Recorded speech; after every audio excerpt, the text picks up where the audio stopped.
Bigger, better, faster, more. It's not just a vision, but a promise. And in some parts of the country, already being built, with a gigantic kit of gigantic parts.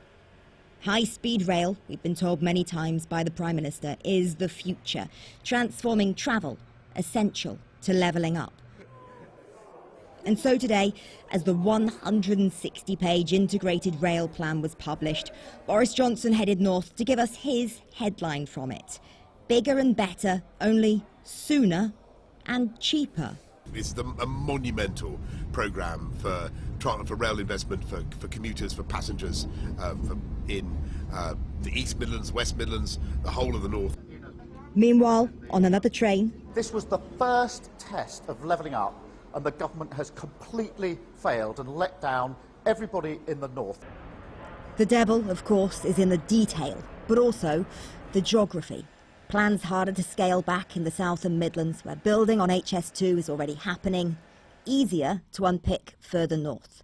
So while the go-ahead is being given to the western leg of HS2 between Birmingham and Manchester, the eastern stretch up to Leeds is being scrapped, or at least reviewed, again.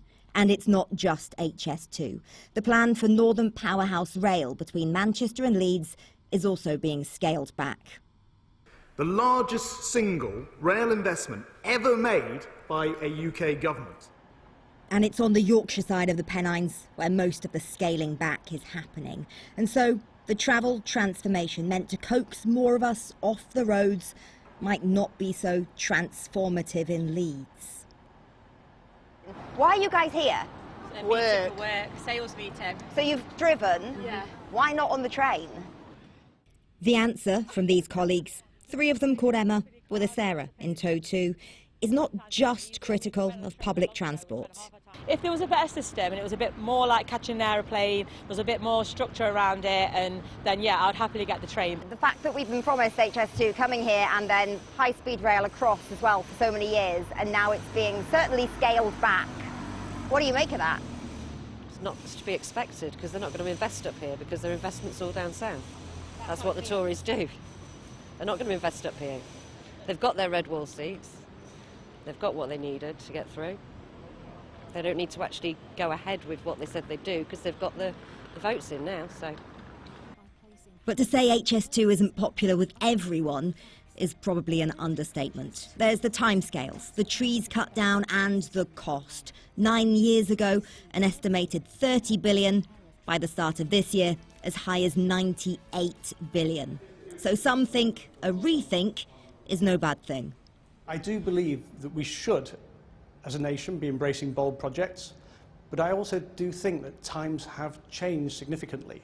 And when you're looking at a project as large as HS2, I think now is the time to be brave and actually step back from it and look at what we should really be doing.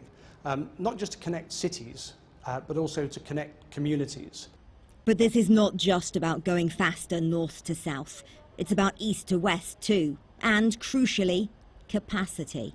They'll try and run too many trains through Leeds to Huddersfield. They'll try and keep the stopping trains, they'll keep some freight trains, and then their fast trains will get stuck. What Grand Chaps has done is create years and years of additional delays for passengers and line closures, because more dependence on upgrades means less ability to take people onto new lines to bypass when work needs to be done.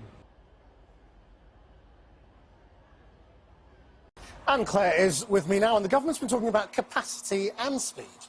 Yes, and that's the thing with HS2. It links in with what Henry Murison was saying to me earlier on today, that although with HS2, a lot of the headlines, a lot of the promises were around journey times, actually capacity is crucial to it all. If you have a new track, then that means that you can take the fast trains off, you've got the slow trains on the existing track, and they don't hold each other up. Now, Grant Shapps claimed today that we would be doubling or tripling capacity in some places with these new plans. Bearing in mind we're not getting all the new track that we were expecting, quite a few people are scratching their heads about that. So capacity crucial, particularly here in Leeds, which really is at the epicentre of the bits that have gone from these plans, but also at a time when really trust is so crucial in politics. This is not just about trains, but trust also. Thanks, Claire. And Darshna Soni is in Nottingham now for us. Darshna. Well, this is where the HS2 line will end, East Midlands Parkway, and we've heard a lot today about how that'll affect the Northern Powerhouse. But what about the Midlands engine? Well, I've been speaking to business leaders and commuters, and they broadly welcome today's news. If you're familiar with this region, you'll know that this station isn't actually in Nottingham or Derby. It's around half an hour away by car. So under the old plans, you would have had to travel here to get onto an HS2 train. Now, although the track will terminate here, the trains will go on to both of those cities via an upgraded Midlands mainline track, and that's been broadly welcomed. Currently, if I want to get to London from Nottingham, the quickest I can do it in is around 1 hour 43 minutes. We're now being told that'll be slashed to just under an hour, to 57 minutes. But of course, it's not just about people wanting to get to London. The regeneration of our railways is also about local connectivity, and again we'll see some benefits. If you want to get from the East Midlands to the West Midlands, for example, from Nottingham to Birmingham, currently it's quicker for me to do that journey by car because the train trundles along. It takes around 1 hour 15 minutes.